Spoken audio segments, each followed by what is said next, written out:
आप लोग nimbus academy का ऑफिशियल यूट्यूब चैनल देख रहे हैं। मैं आज आपके सामने गणित का एक विशेष टॉपिक लेकर आया हूं जिसका नाम है आयु से संबंधित प्रश्न। आयु से संबंधित प्रश्न को हम हाई स्कूल, हायर सेकेंडरी या उससे पहले से भी इन आयु से संबंधित प्रश्नों से हम परिचित हैं। इन प्रश्नों को हम हाई स्कूल या हायर सेकेंडरी में दो चर राशियों वाले रैखिक समीकरण के अंतर्गत हल करते हैं। प्रतियोगी परीक्षाओं में भी आयु से संबंधित प्रश्न काफ़ी संख्या में पूछे जाते हैं और ये ऐसे प्रश्न हैं या गणित का एक ऐसा टॉपिक है जिसमें हमें सूत्र याद करने की आवश्यकता नहीं होती। कुछ हमें यदि बेसिक सी चीज़ें पता रहे तो हम आयु से संबंधित प्रश्नों को बहुत आसानी से हल कर सकते हैं। चलो पहले उन बेसिक सी चीज़ों के बारे में समझ लेते हैं जो हमें ज्ञात होना ज़रूरी है जब हम आयु से संबंधित प्रश्नों को हल करें। तो देखते हैं, यदि हम काल की बात करें, अब आयु से संबंधित प्रश्नों में काल का बहुत महत्वपूर्ण योगदान रहता है। काल मतलब present tense, past tense, future tense या भूतकाल या वर्तमान काल या भविष्य काल। यदि हमें किसी व्यक्ति की आयु, मानो उसका नाम राम है, यदि माना राम की आयु हमें 10 साल पूर्व की दी है, 10 वर्ष पूर्व, तो ये कब की आयु दी है? भूतकाल की, मतलब पास्ट की आयु दी है। हमें राम की 10 साल पूर्व की आयु दी है, मतलब पास्ट की आयु दी है। यदि हमें वर्तमान की आयु ज्ञात करना होगा तो हम सीधी सी बात है इसमें 10 वर्ष जोड़ देंगे। ठीक है, ये 10 वर्ष पूर्व की आयु दी थी। हमें अब वर्तमान की आयु याद करना है तो हम स्वाभाविक सी बात हम इसमें 10 वर्ष जोड़ देंगे। यदि हमें राम की 5 वर्ष बाद की आयु दी रहती, मतलब फ्यूचर की, तो हम क्या करते? वर्तमान आयु ज्ञात करने के लिए जो आयु दी है उसमें 5 घटा देते हैं। मतलब सीधी सी बात है, यदि हमें भूतकाल की आयु दी रहेगी किसी व्यक्ति की तो उसमें हम कुछ वर्ष जोड़ेंगे, और यदि हमें फ्यूचर की आयु दी रहेगी, भविष्य की आयु दी रहेगी, तो हमें उसमें कुछ वर्ष घटाएंगे। एक ये चीज़ याद रखने वाली चीज़ है या इसे समझने वाली चीज़ है। दूसरी चीज़, जब हम आयु से संबंधित प्रश्नों को हल करते हैं तो हमें रेशो या अनुपात के बारे में थोड़ा सा ज्ञान होना ज़रूरी है, थोड़ा सा नॉलेज होना ज़रूरी है। जैसे भिन्न दिया रहता है या कोई भिन्न है तो हमें पता है कि भिन्न अंश और हर से मिलकर बना होता है। जैसे कि कोई भिन्न दिया है 2/3। यदि हम इस भिन्न के अंश और हर में किसी संख्या का गुणा कर दें, एक अंश में भी उसी संख्या का और हर में भी उसी संख्या का, तो इस भिन्न के मान में कोई परिवर्तन नहीं होता। उदाहरण के लिए 2/3, 2 में भी हम 2 का गुणा करें 4 और 3 में भी 2 का गुणा करें 6, मतलब 2/3 का मान 4/6 लिखें तो ये दोनों बराबर हैं। इतना कॉन्सेप्ट यदि हमें पता है तो हम आयु से संबंधित प्रश्नों को हल करने में बहुत सा समय हमारा बचा सकते हैं। हम आयु से संबंधित प्रश्नों को जब हल करते हैं तो एक परंपरागत तरीका होता है जिसमें हम x और y मानते हैं और फिर x y के मान ज्ञात करके हम आयु से संबंधित प्रश्न में किसी व्यक्ति की आयु ज्ञात कर लेते हैं। एक अन्य तरीका है, हम आयु ज्ञात कर सकते हैं बिना x और y की मदद लिए। हम पहले x और y वाले प्रश्नों को देखेंगे, हम x और y मानकर कैसे प्रश्नों को हल करते हैं या x मानकर कैसे प्रश्नों को हल करते हैं। उसके बाद हम एक तरीका देखेंगे जिसमें हम सीधे कॉन्सेप्ट के आधार पर प्रश्नों को हल करेंगे और उसमें हम काफ़ी समय अपना बचा सकते हैं। देखते हैं प्रश्न। ए तथा बी की वर्तमान आयु का अनुपात क्रमशः 4:5 है। ए तथा बी की आयु का अनुपात क्रमशः 4:5 है। 5 वर्ष बाद यह अनुपात 5:6 हो जाएगा। ए की वर्तमान आयु ज्ञात कीजिए। पहले हम देखते हैं परंपरागत तरीके से जैसे हम आज तक हल करते आए हैं। देखें,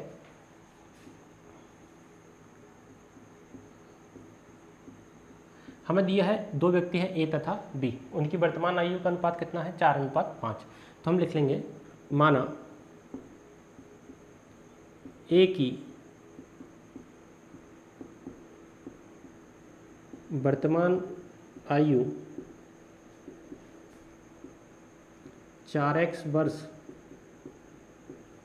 व बी की वर्तमान आयु 5x वर्ष है। हमने क्या माना ए की वर्तमान आयु 4x वर्ष और बी की वर्तमान आयु 5x वर्ष है। हमने ऐसा क्यों माने? क्योंकि हमें ए और बी का अनुपात दिया है कितना, 4:5। तो ए का अनुपात दिया था 4, बी का अनुपात दिया था 5, तो 4x और 5x। अब क्या दिया है, 5 वर्ष बाद यह अनुपात 5:6 हो जाएगा। तो पहले हम ये देखेंगे कि 5 वर्ष बाद ए और बी की आयु कितनी हो जाएगी। तो क्या लिखेंगे, 5 वर्ष बाद आज ए की आयु है 4x वर्ष, तो स्वाभाविक सी बात है 5 वर्ष बाद ए की आयु में 5 वर्ष का इजाफा होगा। तो क्या हो जाएगा, ए की आयु 5 वर्ष बाद ए की आयु कितनी हो जाएगी, 4x + 5, और बी की आयु कितनी हो जाएगी, बी की आयु में भी 5 वर्ष का इजाफा होगा।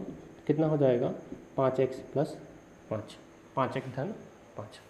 देखें, ए की आयु हो गई 5 वर्ष बाद 4x + 5 और बी की हो गई 5x + 5। लेकिन हमें दिया है 5 वर्ष बाद यह अनुपात 5:6 हो जाता है।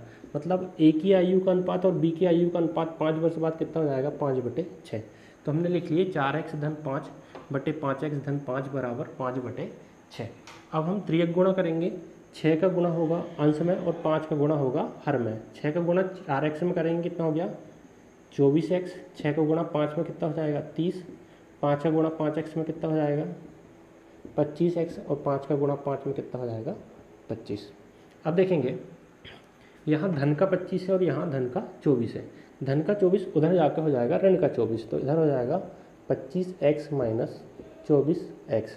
इधर दिया है धन का 30, उधर धन का 25 इधर आके हो जाएगा ऋण का 25। 30 में से 25 जाएंगे, बचेंगे 5, और 24x में से x, 25x में 24x जाएंगे, बचेंगे x। x का मान हमें ज्ञात हो गया कितना, 5। अब हम x के मान को यहाँ रख देंगे, क्योंकि a की आयु है 4x वर्ष और b की आयु है 5x वर्ष। तो यहाँ x का मान रखें। a की आयु कितनी है, 4x वर्ष, तो कितना हो जाएगा, 4। x का मान हमारा कितना आया, 5, तो 4 गुणित कितना हो गया, 5। a की आयु कितनी आ गई, 20 वर्ष। अब b की आयु कितनी है, 5x वर्ष। 5 इंटू कितना, x, लेकिन सॉरी 5 इंटू कितना, x। x का मान कितना दिया है, 5। हमने x का मान निकाले 5, तो कितना हो जाएगा, 5 गुणित 5 कितना हो गया, 25 वर्ष।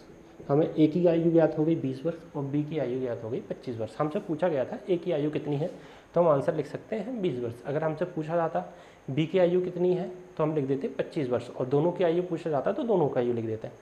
ये तो हो गया परंपरागत तरीका, जैसा हम आज तक करते आए हैं, कि हमने a की आयु मान लिए 4x वर्ष, b की आयु मान लिए 5x वर्ष। 5 वर्ष बाद कितना हो जाएगा, 4x + 5 और 5x + 5, अनुपात कितना हो गया, 5/6।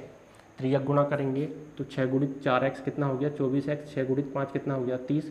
5 गुणित 5 कितना हो गया, 25x, और 5 गुणित 5 कितना हो गया, 25। 25x, धन का 24x उधर जाके ऋण का 24x, और धन का 25 इधर आके ऋण का 25। 30 में से 25 गए 5, 24x में से 25x में 24x गए बेटा x। x का मान आ गया 5। हमने a की आयु माने थे 4x, तो 4 गुणित 5 बराबर 20, और b की माने थे 5x, तो 5 गुणित 5 बराबर 25। ये तरीका है, इसे हम परंपरागत तरीके से ऐसे ही हल करते हैं सवालों को। क्या हम इसे किसी और तरीके से हल करके हमारा कुछ समय बचा सकते हैं? देखते हैं एक दूसरी विधि।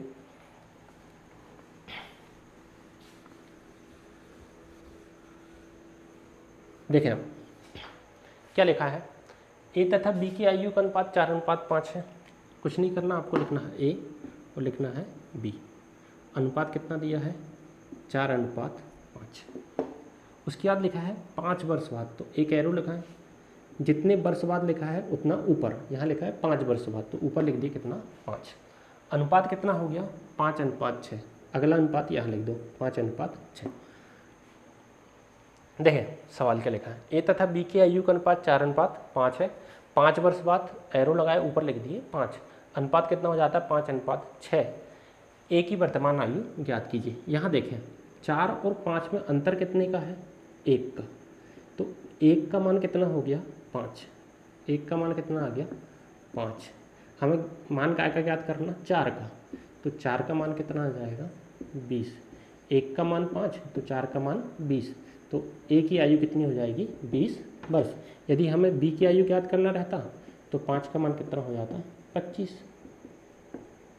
1 का मान 5 वर्ष तो 4 का मान 20 वर्ष और 5 का मान 25 वर्ष। ये एक कॉन्सेप्ट बेस पे अगर इसे हल करेंगे तो ये बहुत कम समय में इस प्रश्न को हम हल कर सकते हैं। दूसरा प्रश्न देखते हैं, उसको हम बस इसी तरीके से हल करेंगे, एक्स वाई मानकर नहीं करेंगे। फिर देखते हैं कि वो सवाल हम कितनी देर में हल कर पाते हैं। सवाल दिया है विशाल तथा शेखर की वर्तमान आयु का अनुपात 14:17 है। 6 वर्ष बाद इनकी आयु का अनुपात 17:20 हो जाएगा। शेखर की वर्तमान आयु ज्ञात कीजिए। इस सवाल को हम कॉन्सेप्ट के आधार पर हल करने की कोशिश करेंगे। इसमें हम एक्स वाई वाली विधि का उपयोग नहीं करेंगे या दो चर राशियों का उपयोग हम नहीं करेंगे। देखें सवाल में जो दिया है उसका उपयोग करें। विशाल तथा शेखर, एक है विशाल V और शेखर S, इनकी आयु का अनुपात कितना दिया है 14:17, ठीक है। 6 वर्ष बाद तो एरो लगाएं और यहाँ लिख लें 6 वर्ष। 6 वर्ष बाद इनकी आयु का अनुपात 17:20 हो जाता है। अनुपात कितना हो गया 17:20। शेखर की वर्तमान आयु मतलब हमें 17 का मान निकालना है। शेखर की वर्तमान आयु ज्ञात कीजिए। देखें 14 और 17 में अंतर कितने का है 3 का। 3 का मान हमें दिया है कितना 6, 3 का मान 6 तो 1 का मान कितना आ जाएगा 2, तो 17 का मान कितना आ जाएगा 34। बस यही आपका आंसर है। शेखर की आयु कितनी आ जाएगी 34 वर्ष। ध्यान से देखें इसको कैसे करना है। विशाल तथा शेखर की वर्तमान आयु का अनुपात दिया है 14:17, तो हमने लिखे V विशाल शेखर S, अनुपात कितना लिख लिए 14:17। एरो लगाए 6 वर्ष बाद, तो जितने वर्ष बाद दिया है उतना लिख लेंगे एरो के ऊपर। हमने लिख लिए 6। आयु का अनुपात कितना हो रहा है 17:20, तो यहाँ लिख लिए 17:20। शेखर की वर्तमान आयु ज्ञात करें। देखें 17 और 14 के बीच में अंतर है 3 का। 3 का मान कितना दिया 6 वर्ष, तो 3 का मान हो गया 6 वर्ष, तो 1 का मान हो गया 2 वर्ष, तो 17 का मान 34 वर्ष। बस यही शेखर की आयु है। अगर हमसे विशाल की पूछता तो विशाल की आयु कितनी 14, 14 का मान कितना हो जाता 28 वर्ष। बस यही आपका आंसर होता बन जाएगा। अगला देखें, दिया गया है दो व्यक्ति है ए और बी।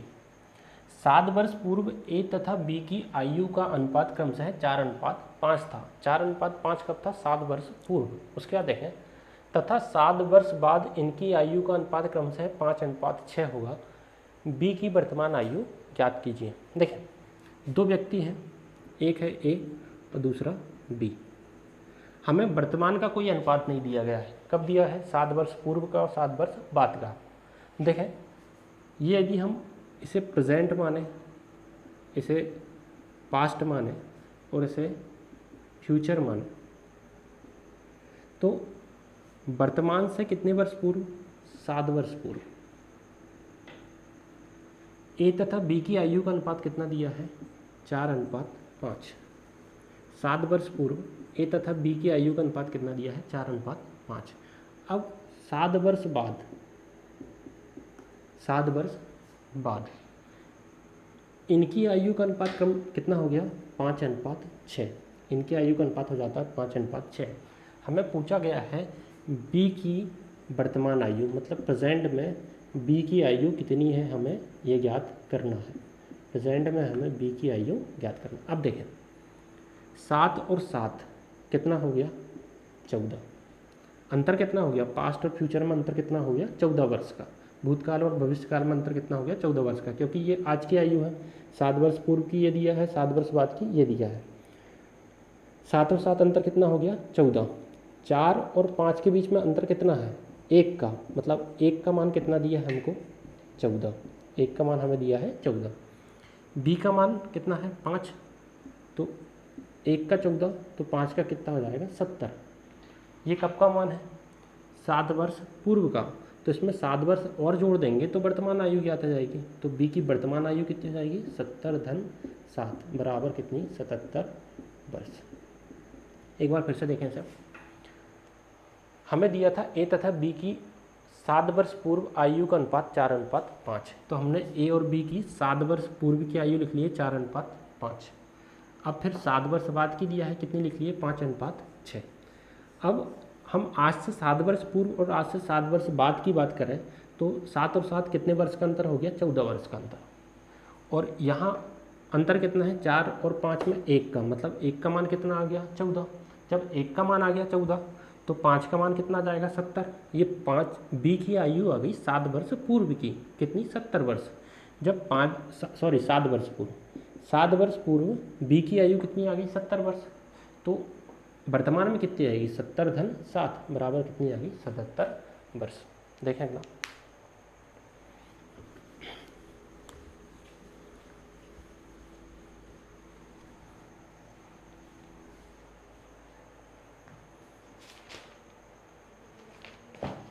अंजू तथा संध्या की वर्तमान आयु का अनुपात 13:17 है।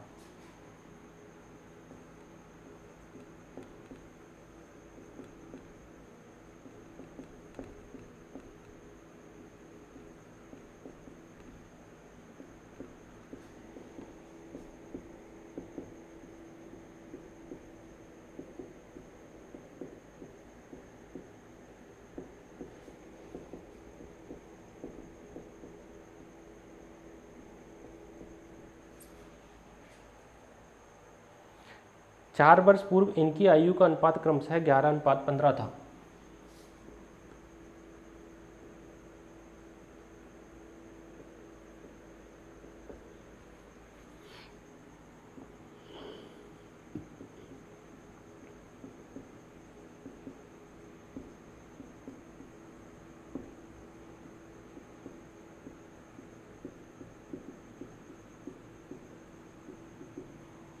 ग्यारह अनुपात 15 था। 6 वर्ष बाद इनकी आयु का अनुपात क्रमशः कितना होगा।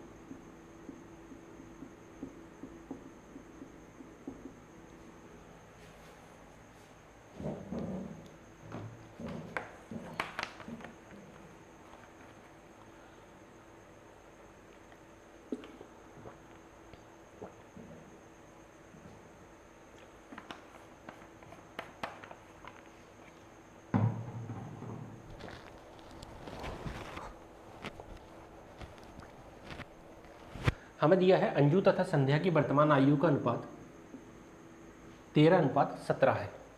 6 वर्ष पूर्व इनकी आयु का अनुपात 11:15 था। 6 वर्ष बाद इनकी आयु का अनुपात क्रमशः कितना होगा। हमें दिया है एक है अंजू, यहाँ नीचे लिखते हैं थोड़ा, एक है अंजू और एक है संध्या। इनकी वर्तमान आयु का अनुपात कितना दिया है 13:17। अब बात करते हैं कब की, 4 वर्ष पूर्व।